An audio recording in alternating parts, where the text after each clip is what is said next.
McFarland USA. The year is 1987 in Boise, Idaho. Football coach Jim White, Kevin Costner, is chastising his players for a rather underwhelming game.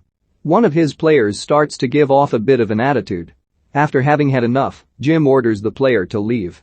When he doesn't, Jim throws a shoe at a locker, which bounces off and strikes the player in the face, cutting his cheek.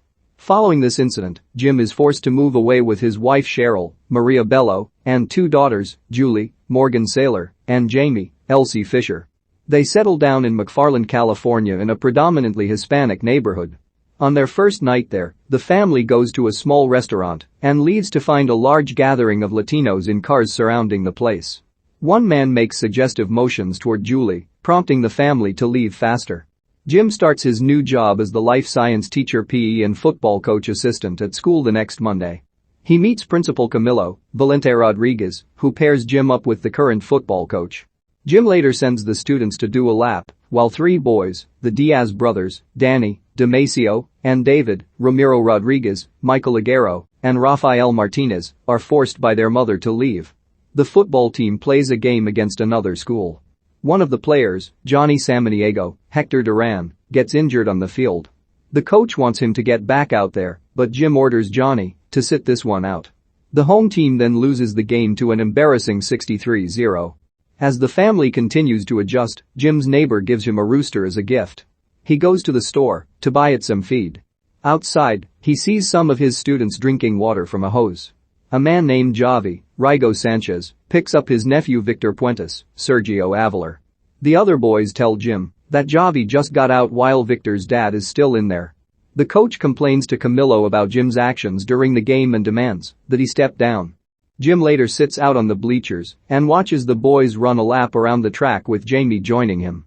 She comments that the boys, particularly Victor and Johnny, who got cut from the football team, move very fast.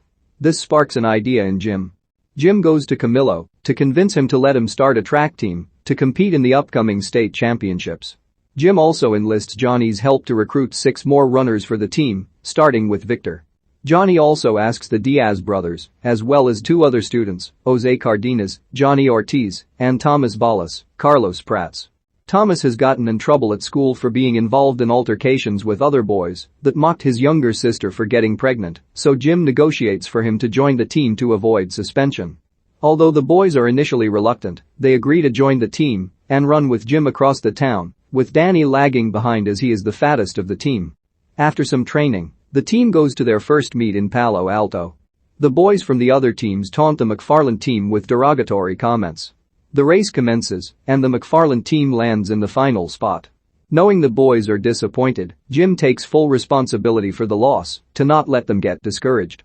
Jim learns of some of the boys' personal issues during their practice session. Thomas expresses his frustration due to his not seeing a better way out for himself, and that he and his friends are only suited to picking fruits and vegetables in the fields all day. At home, Thomas's father has returned after a long absence. Thomas returns home one afternoon to find his parents arguing. His father starts punching the wall, and Thomas runs in to stop him. Jim takes up a lot of practice time that it causes him to be late for a birthday dinner for Julie, and he forgets to pick up a cake for her. She goes to her room, angry and disappointed. Jim later drives by a bridge and sees Thomas sitting over it. He approaches the boy and notices a bruise on his eye, which Thomas says was his own fault because he tried to stop his dad from hurting his hands so that he could keep working. Jim talks the boy down and tells him that he has good things ahead of him, encouraging him to continue doing something worthwhile. The Diaz brothers are pulled out of the team by their father, who wants them to keep working the fields. Jim goes to their home and offers his services to them. He even gets up as early as they do to go to the fields to pick produce in the blazing sun. By the end of the day, Jim is exhausted. The team goes up for another race to qualify for the championships. Danny notices the hill they must run over is very tall, to his dismay.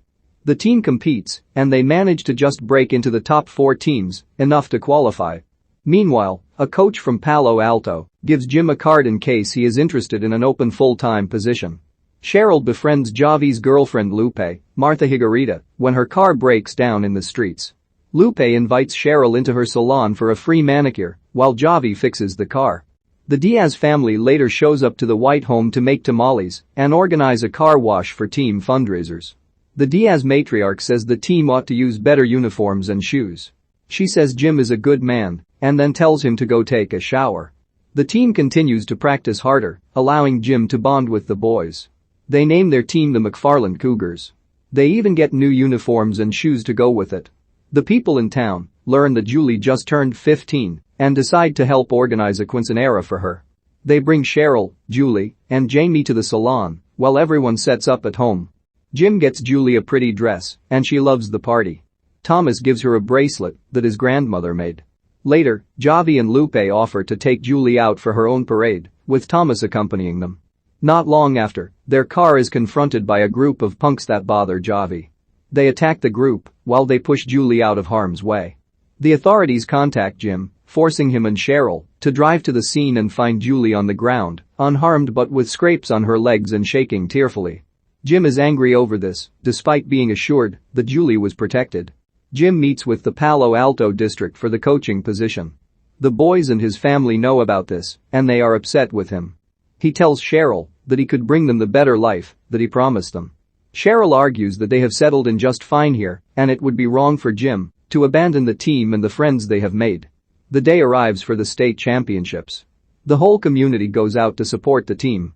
The race commences, which already sees a problem, when Jim notices that Jose is moving too fast and worries that he will overexert himself. Thomas runs faster to pick up the slack as Jose starts to slow down.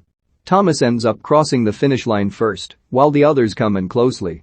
Jim worries when he doesn't see Jose, but to both his and Thomas's surprise, it is Danny that runs faster and picks up the slack. The judges tally their scores together, and, coming in first place is McFarland. The townspeople cheer for their team. Jim approaches the Palo Alto coach, which his family and the boys see.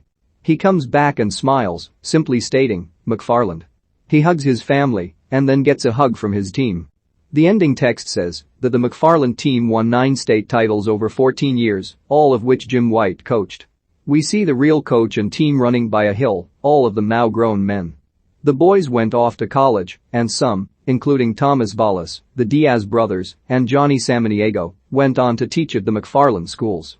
Victor Puentes served a sentence at the penitentiary, but continued his education and got a good job. Jose Cardenas became a writer for the Los Angeles Times and is currently serving his country in the U Army. The McFarland team continued to run races in North America, Europe, and Asia. Jim White retired from coaching and still lives in McFarland.